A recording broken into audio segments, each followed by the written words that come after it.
If you clicked on this video, you either fell for my clickbait, or you want to know how to maximize hypertrophy, like I do. My credentials are here to here. And yeah, let's get into it. I got a cut because I recorded this on my computer. Alright, how to maximize hypertrophy by me. Alright, what is hypertrophy? Do we even know what hypertrophy is? Did you click on this video and you don't even know what hypertrophy is? And how does it occur? Hypertrophy is the enlargement of an organ or tissue from the increase in size of its cells. The hypertrophy of the muscle fibers. And how does it occur? Well, mechanical tension. I know a lot of you probably don't know what mechanical tension is or what this even means. So I made a little version for you guys. Muscle growth 101 for dummies. You see that? That's muscle. Mechanical tension creates stimulus in the muscle. See that? It's Maharaga. Frick, you can't even see on the screen. Well, basically, it says the body then adapts to that stimulus by signaling to the brain to stimulate MPS, or muscle protein synthesis.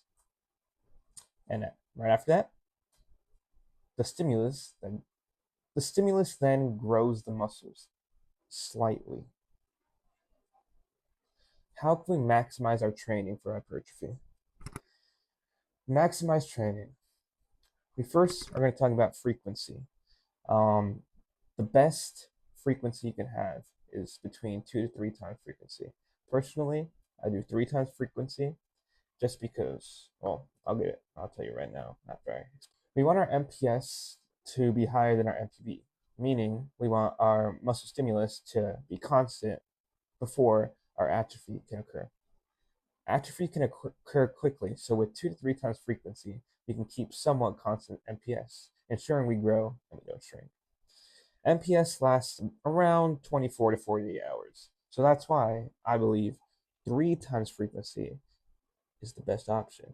With 3 times frequency, we can constantly have stimulus occurring in the muscles without us having to worry about any atrophy happening. Sets per muscle groups. I would say around 46 is the sweet spot. 46 sets per muscle group is around the sweet spot for sets. You're able to train hard while still being able to recover efficiently.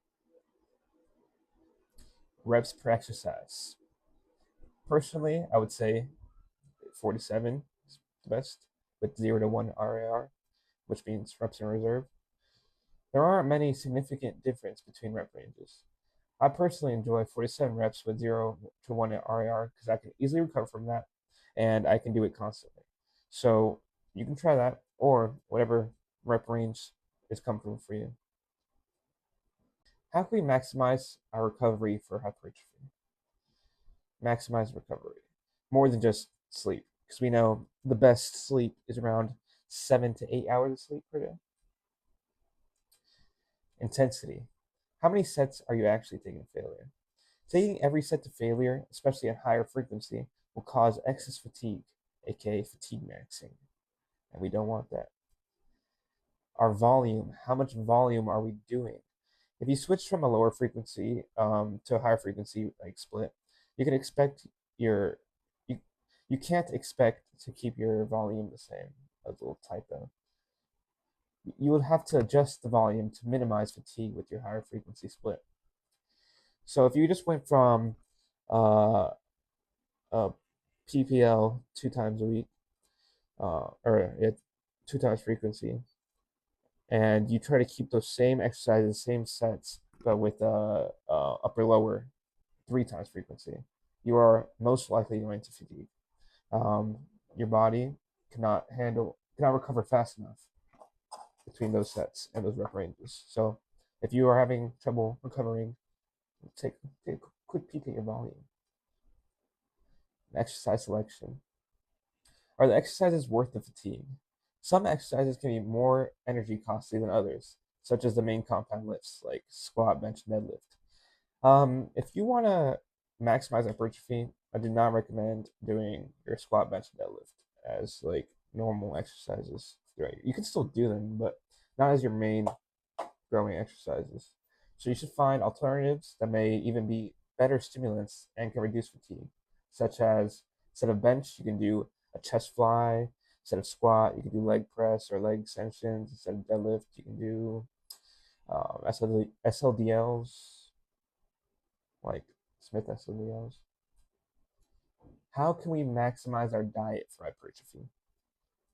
I know a lot of people don't like to talk about their diets, but we have to. Maximize diet and nutrition. Tracking your calories. It's not that hard. I know a lot of people they don't want to think about tracking their calories. I think it's very difficult. I know a lot of people like that. I was like that, but it's not that hard. It's the same thing as brushing your teeth. You gotta do it every day. I always recommend tracking your calories to someone who is having trouble with dieting, with that being a deficit, a surplus, or maintenance. Majority of the time, you are over or underestimating how much you are actually eating. That is very true. Um, some people think like a, a tablespoon of peanut butter is like 50 calories, which is not. It's around like 100 calories. I think 2 tablespoons, 200. Could be wrong. I don't really eat peanut butter that often. Food selection. Your body is a temple, like a lot of people like to say. Yes, you can lose weight eating 2,000 calories, only worth of junk food. However, the food you are eating is fuel, and junk will not let the body operate correctly over a long period of time. You can get digestion problems, you can get brain fog, and unbalanced macros. Weight loss does not equal fat loss. This one got a little cut off, but it's fine. Micronutrients. Many people know to hit your macros, like your carbs, your protein, your fats, but do you know how to hit your micros? Hitting your micronutrients are essential for hypertrophy and overall health. The benefits of hitting your daily micros are higher energy production, growth, and I believe it says, let me check. Oh, and immune function. So hitting your micros help you from getting sick, from yeah. If you don't know, like if you're so if you're tracking calories and you don't know how to check if you're hitting your micros, you can just click on nutritions in your app on at least MyFitnessPal or other apps that should show. But yeah, try to hit your micros as well if you want to maximize hypertrophy. This is how to set up your macros. I know a lot of people they like to talk about macros. They don't actually know how to set them up.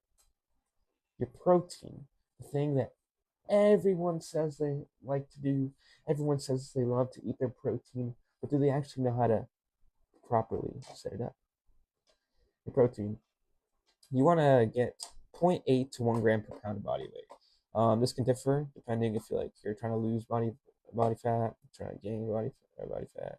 So I would say if you're pretty obese, I would say um, get zero point 0.8 to 1 gram per goal body fat weight.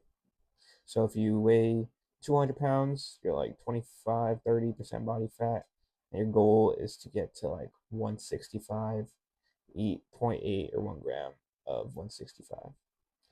If hunger is an issue while dieting, increase the protein intake from 0.8 to 1 because it can help satiate you more. Protein is the most satiating macro out of the three.